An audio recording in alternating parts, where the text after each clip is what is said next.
So next I'm going to move on to kind of some nuts and bolts of the game, and we're going to start talking offensive positions and defensive positions. So as we said, 11 guys at a time on the field, and that's both for offense, defense, special teams, doesn't matter. Now you can play with 10, but I wouldn't recommend it, but you can't play with 12. So it's a penalty if you have too many men on the field. It's not a penalty if you don't have enough men on the field, but it's definitely a disadvantage. So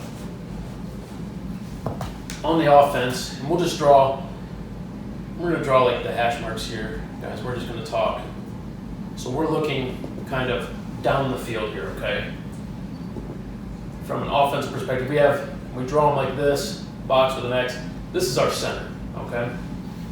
Now the center is the guy who snaps the ball. He snaps it to the quarterback mainly, most of the time. That's a subject for another day, but the quarterback is back here, okay? And this is the quarterback, all right? On either side of the center, you have the guards. And this is just general football. You have the tackles outside of them. These 5 guys have to have ineligible numbers, meaning they have to have a number that's between 50 and 79, okay? They are not eligible for 4 passes as receivers. These are your, quote, offensive linemen, okay? So let's put this way instead. There's your center. There's your quarterback. Okay. Now after this is a shotgun set. So I can draw him under here. This is taking a snap under center, with his hands under. Backed up is a shotgun snap. So let's just draw him under for right now. After that, there's a whole lot of positions you can have, guys. Backs, we call backs, and let's just call them backs for now. There's fullbacks, tailbacks, H-backs. I mean, there's a whole slew of different types of backs that we use. But let's just say we're going to run a single back here, okay? So backs are generally in this framework of the box here, okay? And they're behind the line of scrimmage. These are backs. The quarterback is a back. Tight ends, so ends would be whoever the last guy is on the end of the line of scrimmage. So this would be a split end versus a tight end. He's split away from the line of scrimmage. He is tight into the line of scrimmage. When we say the line of scrimmage, what we're talking about is this imaginary line here where the ball is. We call it the LOS, right? Where the ball is, that the defense can't cross this line and the offense can't cross this line before the ball is snapped, okay? So tight ends are in tight to the tackle, split ends split away from the tackle. Okay, now we can have, and some guys, there's different terminology here, guys. A lot of guys now, we label our receivers, X, Y, and Z. Some guys W, X, Y, and Z. We have an H, so ours is H, X, Y, and Z. So I'm not going to get into every specific type of formation, but just know that a split end is split out wide, a tight end is tight to the tackle, and in between there you have what we call slot receivers. Okay, so just a wide receiver in here. So you could have a split end here and a slot wide receiver. He's in the slot between the tackle and the split end. Okay, and this guy is off the line of scrimmage. And the reason for that is, if you know a basic thing about offensive football is you have to know what a legal formation is. A legal formation has no more than 4 guys in the backfield, and that's including the quarterback. So right here we already have 3, right? So we could line up over here with a tight end, let's say, and another wide receiver here, okay, off the line of scrimmage. And the reason he's off the line of scrimmage is because only the last man on the line of scrimmage on each side is eligible. That would be this guy on this side and this guy on this side are the eligible receivers that are on the line of scrimmage. Okay, only the last man on is eligible. All 4, I guess not 4, the quarterback, he would be. But the other guys that are off the line of scrimmage are eligible receivers, okay? So here we have 1, 2, 3, 4, 5 eligible receivers. The quarterback, he's an eligible receiver too. If you wanted to snap it to somebody else and throw it to him, you could. But let's face it, most of the time he's the guy throwing the ball. These guys are the guys blocking people. This guy's kind of a hybrid. He's usually a very good blocker, bigger type body, but also able to run routes and catch the ball. These guys are your little, or not so little, but usually fast guys that can catch the ball. And then this is your guy who's usually a little more compact, durable. This would be like a running back, the guy you hand the ball off to, who can run out wide or run inside or whatever you want to do with them. But that's kind of body types that we use for these players. These guys are generally obviously bigger guys. This guy, depending on the type of system you run, could be a little fast guy. He could be a big tall guy with a strong arm. Just depends on what you're trying to do. As far as personnel groupings, and this is something that just makes it easy to communicate with the next few videos. As a defensive guy or as an offensive guy, we refer to personnel groupings with numbers, okay? And the first number, number 1, is the number of backs. And the second number is the number of tight ends. Now this tight end could be here, he could be backed up at what we would call like an H-back type spot. We'd probably still call him a tight end. But what we're trying to see is how big they're trying to make themselves in here and how big they're trying to make themselves back here, okay?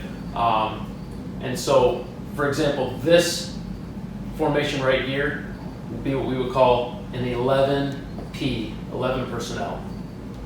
One back, one tight end. One back, one tight end. Number 1, number 2. P, we just put as personnel. 11P. If I wanted to change this to a 12P personnel, I could do something like this. Now we're looking at 12P, double tight, okay? So as we go on, you'll hear me refer to formations as far as personnel groupings, 11P, 12P. That way you'll understand what I'm talking about. All right. That's probably something that most people wouldn't use in an introductory talk, but I think it's going to make things easier as we go so that we can reference that. All right, defensively. Let's put this down. Defensively, position-wise. Now, first thing about a defense you have to understand, and now we'll draw it from a defensive perspective, okay? So now, let's just leave it the same way. We got the center here, okay? This is the offense. Here's the line of scrimmage. I'm not even going to draw the other offensive guys in right now. Okay, I'll draw the offensive line. Guards, tackles, okay? By the way, what they say, when I say on the line of scrimmage for the offense, generally what that's referring to is, are they in the framework of the center's belt? Okay, so they can back off. They don't need to be right on the ball. But are they in the framework of the center's belt? You'll see a lot of guys cheat back a little bit. Some referees are pretty lenient with that, others aren't. But that's generally what they talk about as being in the framework of his belt.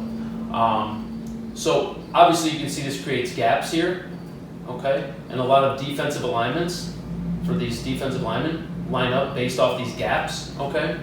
A quick thing to know about defense is defense can either be what's called odd or even, okay? An odd defense generally has an odd number of defensive linemen, okay? We'll draw them as V's here, okay? So this would be an odd front versus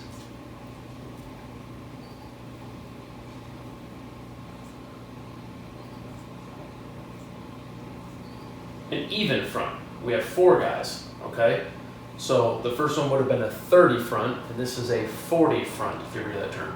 But odd versus even, okay? These guys up here, we'll just leave it this way. These guys that play up here, these are your defensive linemen, okay? So defensive ends here, defensive tackles here, okay? So if you run an odd front, you have a guy in the middle here, you'll hear the term nose guard, nose tackle. That's that middle odd guy, okay? He's either a nose tackle or a nose guard. But these are the defensive linemen. Obviously, these guys are obviously pretty big and physical too because they have to deal with these guys in the offensive line. But they're in tight. These guys are generally run responsibility guys. They're going to get after the quarterback in a passing situation, but they are run stoppers. There are times that they will drop in advanced defensive schemes, but for now, let's just think of them as run stoppers, okay? Second level of the defense, we have linebackers, okay? And we'll just draw them as linebackers right now. We're not even going to go through any names. So right now I'm in a 4-3 defense, okay? 4 defensive linemen, 3 linebackers, a 4-3. And obviously everybody knows we're playing 11 guys, so that leaves how many people for the back end, or what we call the secondary? 4 guys. Corners we generally refer to as these wide guys here.